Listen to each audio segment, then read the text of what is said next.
Garrulus glandarius, o gaig en català, és un ocell, segons diuen, oblidadís. Cada tardor enterra llavors per l'hivern, però oblida on. I és així que ha ajudat a replantar boscos sencers, sense saber-ho. Són essencials després de cada incendi.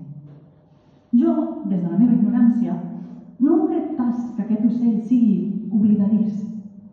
Potser, senzillament, sap que les llavors mai van ser seves, que pertanyien a la terra, perquè aquesta és la diferència entre amagar i plantar. Saber que no era teu el que has trobat. Ho crec no com a ornitòloga, doncs no ho soc pas. Jo he vist gaigs plantant 30 glans cada hora.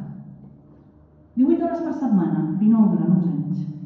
Jo he estat un gaig en una aula de secundària, sembrant sempre a cegues, perquè mai saps quines llavors seran arrasades pel sistema i quines, malgrat tot, arrelaran, com l'herba que ha foradat l'asfalt, obrint-lo com un canal de part, sembrant, sembrant, sembrant.